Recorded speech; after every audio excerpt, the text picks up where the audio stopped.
Okay, it's hot. I'm sweaty, but I have a little fan to keep me cool while I do the news. Zach Hall, 9 to 5 Mac. Apple announces Final Cut Pro and Logic Pro for iPad, available as subscriptions on May 23rd. Final Cut requires an M1 chip or newer, and Logic needs an A12 or newer. About time. You would like to think, if you're someone who pays attention to the Apple ecosystem as closely as I have in the past and more or less still do, that Apple leading by example with pro grade software to go with their pro grade hardware on their modern computing platform would have happened some time ago. I suppose there was a target somewhere that said we're going to need X amount of compute while maintaining Y amount of battery longevity before we can reasonably port this experience from the Mac to iPad OS. So, well, yeah, it feels like it should have got done years ago. Let's hope that the experience is good enough that there aren't obvious failings or shortfalls such that it's going to really look like too little too late as opposed to a better late than never scenario. Because it's an ideal piece of hardware in that it can be effortlessly transformed into whatever form factor you want or need, right? I use LumaFusion to edit my little rinky-dink videos here. Could I use Final Cut Pro at some point in the future? Perhaps. Will that experience probably perform better on equivalent hardware than a third-party experience? Quite likely.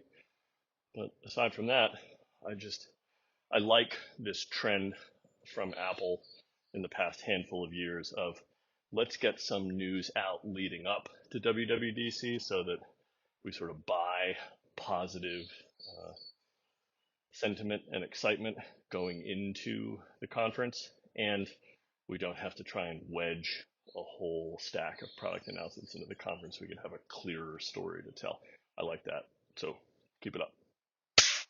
Ryan Brown, CNBC.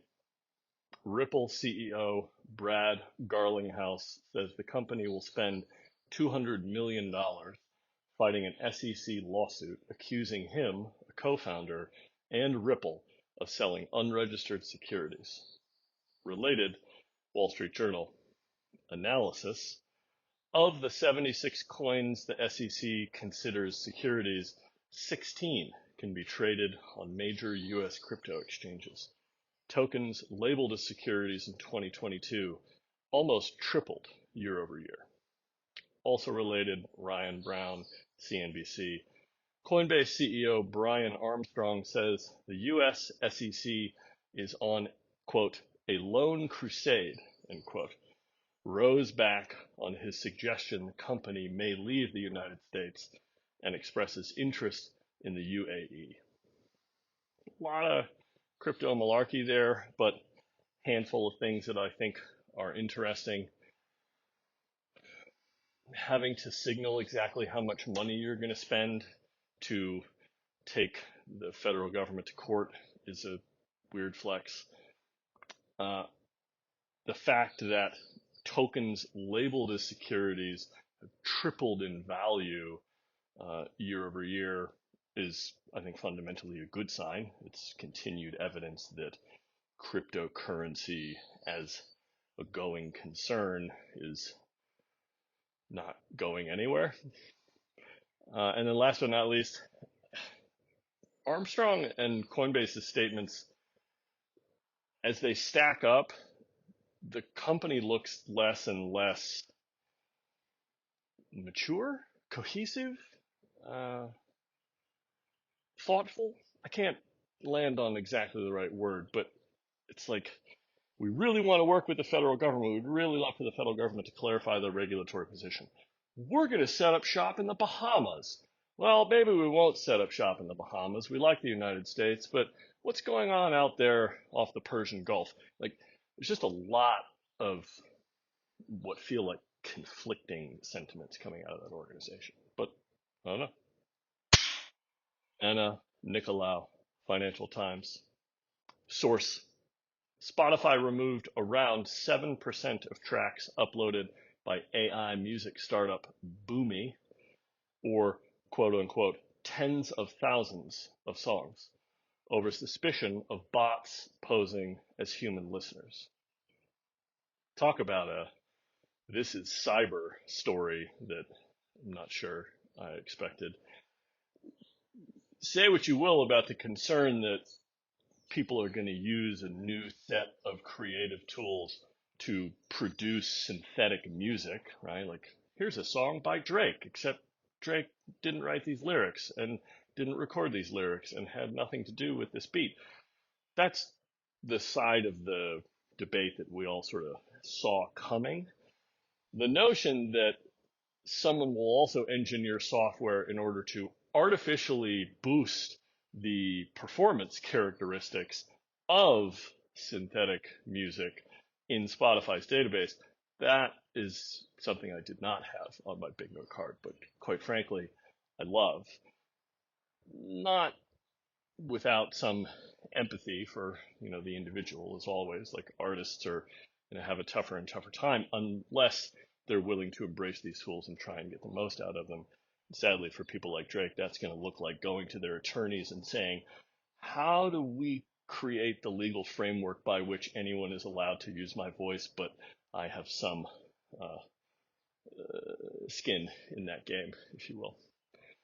And the other reason I kind of take a bit of trollish delight in this story is Spotify's business model with regard to music continues to be broken. It shows no signs of being fixed. There is a fundamental disconnect, I believe, between the way it actually apportions its revenue amongst the people whose music it hosts and makes available to the general public versus what they ought to do or what the average person thinks they should do. If I listen to nothing but the Beta Band and Guns N' Roses and Bob Marley, as the average individual, I presume that the majority of my monthly fee flows through to those musicians. That strikes me as something that makes sense. Turns out that's not at all what's happening. What up, what up, what up? Which is a bummer. But we'll see. Bloomberg: Nintendo expects to sell 15 million Nintendo Switch consoles this fiscal year, below analyst estimates of 15.7. The company sold 18 million units in the year to March 2023. Nintendo, they keep being awesome, but in these ways that are so idiosyncratic that they don't evolve the state of the art as fast as I think a lot of people would like, as a lot of their competitors in the industry do, but they keep delivering like real value from, frankly, a very old model. There's no game delivery as a service offering, at least not in the limited time I've spent with the Switch. So you're still like buying individual titles. It's a very old way of looking at things. But the fact that they figured out that being able to carry exactly the same gaming experience in a bag and then sit down in front of a large panel and dock the device and have a large screen layback version of the same gaming experience, I mean, it's inspired.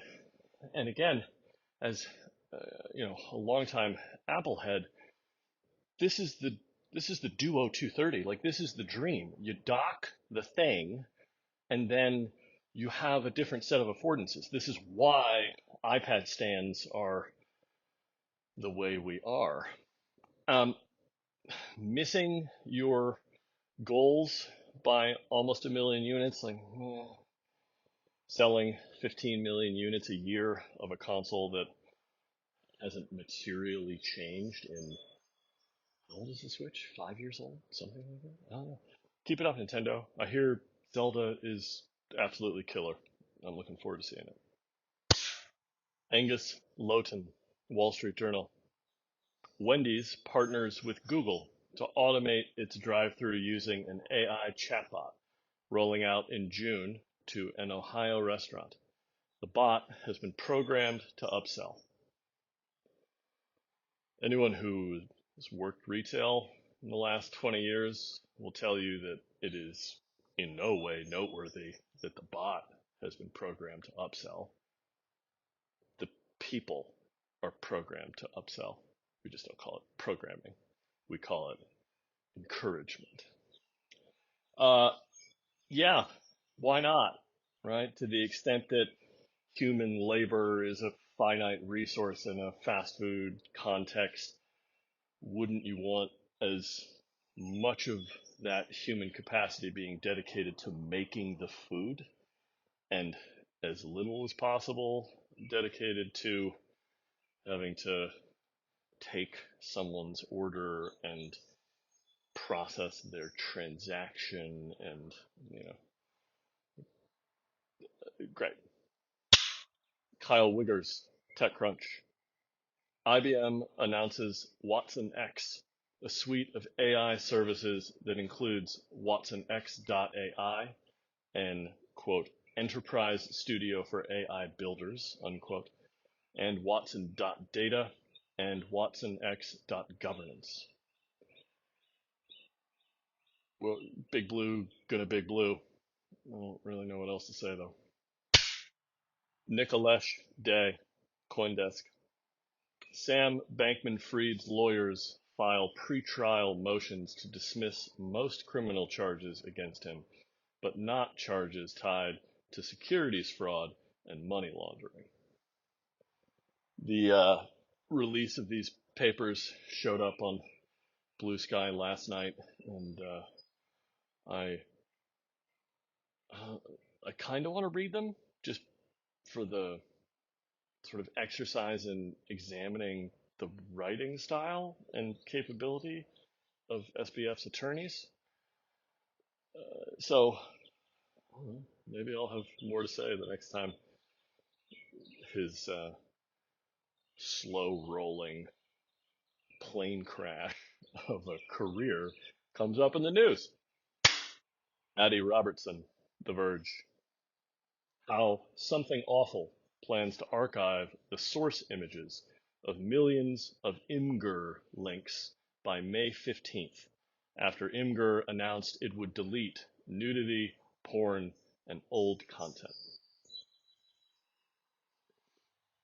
It's interesting to see the continuation of a theme in the sort of first round of social media companies, which is waking up to the idea that they don't owe their user base an infinite supply of patience or adherence to a status quo that was created at a fundamentally different time and place. So, on the one hand, yeah, good for you, Imgur. Do whatever you need to do in order for your business model to evolve and for you to maintain a relevant and competitive place in the ecology. And the fact that there's another corner of the internet or the web rather, in Something Awful that says, yes, we believe that there is a place in culture for all of the stuff that Imgur doesn't want to traffic in anymore. And so we'll attempt to take on the responsibility of housing that content and making it available. Jack Dorsey, right? Like, someone should be able to put content on the internet and only the author of that content should have the ability to delete it. I think that's a good Principal Dan Gooden, Ars Technica. Google's Passkey offering is refined and comprehensive enough to recommend, but the ecosystem is incomplete despite PayPal, Kayak, and others using passkeys. I'm a passkey advocate. I'm particularly buoyed by Apple's implementation that I believe they showed off for the first time last year. Maybe it's 2 years old. Not largely speaking out in the wild yet, at least not that I've seen. The idea, though, that we can bake into your standard sort of web app security model the ability to reach out to the end user's device and have the device provide authentication of user identity and, send that home in order to activate the session, as opposed to the home, the server side, saying, you got to prove to me that you know this one arbitrary secret that we don't really want to be in the business of housing because it's incredibly private user data, but we have to because to date there hasn't been a better way to do it. We have a better way to do it now. It's in its early stages. I want to see it grow and improve because it's fundamentally going to be a superior user experience if you're holding your device in your hand and you need to authenticate to Kayak in order to book travel arrangements. And the Kayak website is able to take the biometric authentication that your device does against your face or your thumbprint or your retinal scan or whatever as adequate authentication rather than a password. So keep it up, Google. The perfect is the enemy of the good. Stephen Nellis, Reuters. LinkedIn plans to cut 716 jobs and shutter InCareer, its local jobs app in China, by August 9th, citing fierce competition and a challenging macroeconomic climate. Challenging macroeconomic climate is kind of a strange reason for a wholly owned Microsoft subsidiary to cite for cutting 700 jobs. I don't know how many people worked at LinkedIn, so give us the denominator. Closing a local job seeking app in China, yeah, they're tightening the belt, they're saving some dollars, being thrifty. Good for them. Because while I don't know that LinkedIn is tremendously long for this world, the sort of social media as an industry maturing, I think if any of the existing tools are going to be able to move forward into the future, I think LinkedIn is one of them. I think the idea that people want a place to have a set of interactions with others that is strictly scoped to career and employment, I think that has value. My only issue is, can LinkedIn become a more broad-based social network faster than a broad-based social network can become LinkedIn? That remains to be seen. Nicolesh Day, CoinDesk. Crypto exchange Bittrex files for bankruptcy in Delaware. The company estimates both its liabilities and assets to be between $500 million and $1 billion. Crypto Malarkey. I got no energy for it today. Jess Weatherbed, The Verge. Microsoft opens the Microsoft 365 Copilot Early Access Program to 600 global customers, up from the initial 20, and adds new features like a semantic index. I'm particularly keen to see what the next generation of Clippy can deliver to people that rely on Microsoft's productivity tools to do their jobs. So I hope that this goes well, because we could all stand to have more of our time back, and by having to give less of it to PowerPoint decks or Word documents or Excel workbooks. Damilare Dosunmu, rest of world.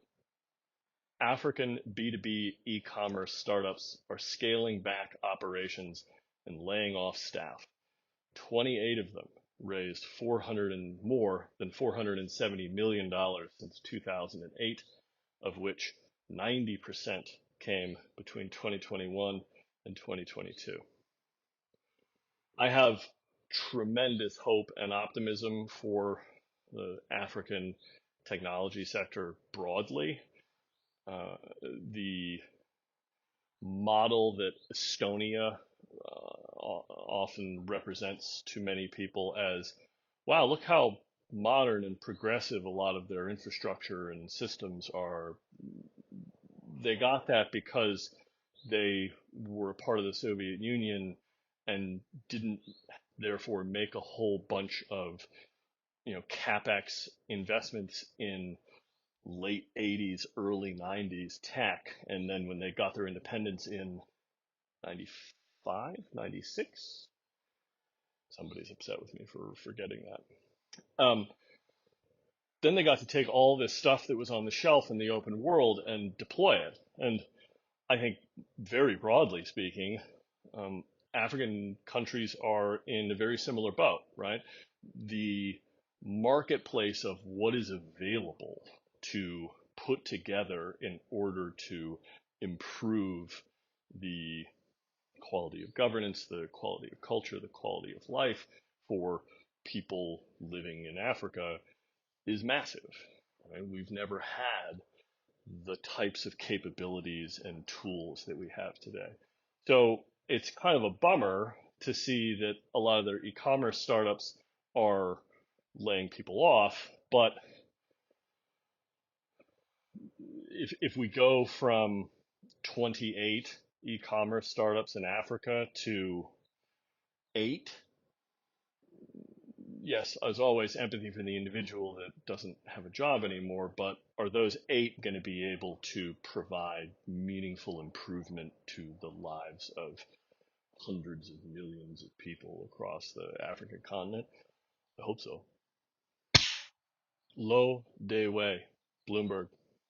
Chinese authorities arrest a man for using ChatGPT to write and spread fake news articles, one of the first known instances, with one article having over 15,000 views.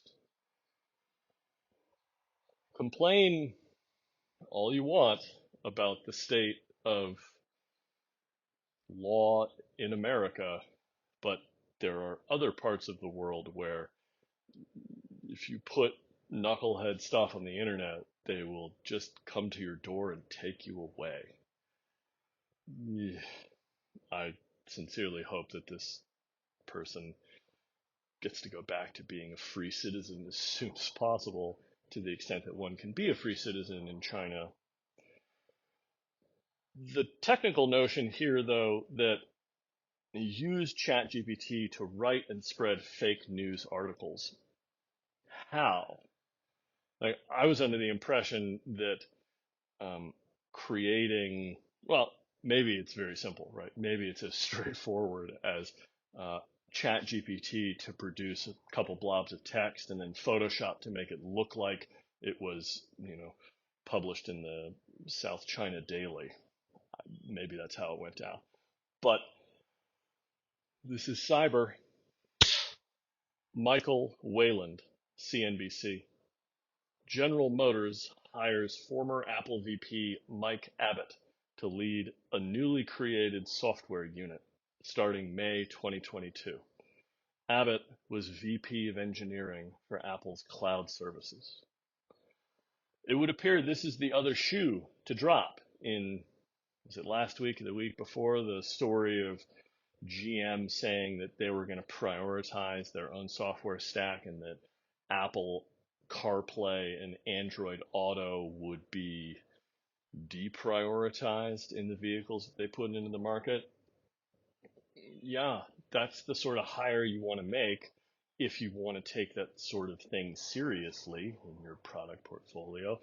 Of course, the problem there is Abbott going to have the scope necessary to build the right teams and drive the necessary innovation into other areas of the vehicle manufacturing business such that they can deliver experiences as the platform builder and owner that Apple and Google cannot. It remains to be seen. I would love for that to be true. I would love to see some evolution in the computer aspect of the average automobile. I'm sadly not optimistic here simply because there aren't many examples of auto manufacturers being able to iterate at the speed of technology companies. Does Tesla deliver over the air updates that change the experience of using their vehicles at a much more a velocity that's much more similar to that of, you know, updates to your smartphone as opposed to any other car maker? Yes.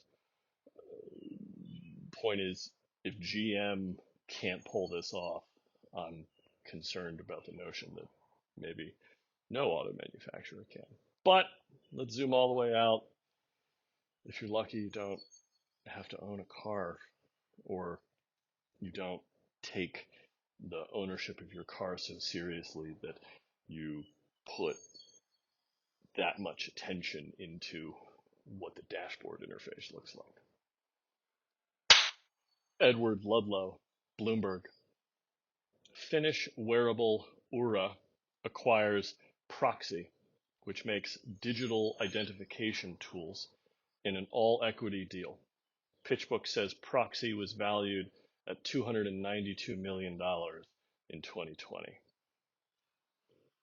When the Apple Watch first shipped, I wrote an essay where I argued that one of its greatest advantages or use cases will be as the object that allows a human being to authenticate to the sort of physical world, right? And today, I get to live that 9 times out of 10. If I have to like do a transaction in physical space, I'm at a coffee shop or I'm at the grocery store or I'm at the public library or whatever, I only need the thing that's on my wrist. That's really freeing. It's really convenient. It's really useful. I would like to see that continue, right? I'd love to get to a place where, contrary to my comments on General Motors, I don't need to carry car keys because I'm wearing a thing that tells the computer in the car that I'm authorized to unlock the door, start the motor, and operate the vehicle. That would be rad. Or getting into that business, I mean, they make very beautiful objects, and this could be a useful niche for them. That said, smells like a acquihire for the future. Like, yes, was Proxy particularly well capitalized? Will its venture backers take that write-off begrudgingly when Aura decides that none of the platform owners are really going to give us the hooks in order to use the ring that you wear on your hand to unlock the door to your apartment or your hotel room, and so we have to sell ourselves to Google or Apple or Microsoft. We'll see. Christine Hall, TechCrunch. 8Fig, which plans to offer an AI-powered C-suite for e-commerce companies, starting with an AI CFO, raised a $40 million Series B and $100 million in a credit facility. Seems like you're going to take a real big liability bet if you want to build software that takes on the responsibility of certifying that a young business's financials have been, uh, produced accurately and are being reported in accordance with the law. But that said, those laws are as close to sort of human code for how to behave as a CFO as we've been able to get.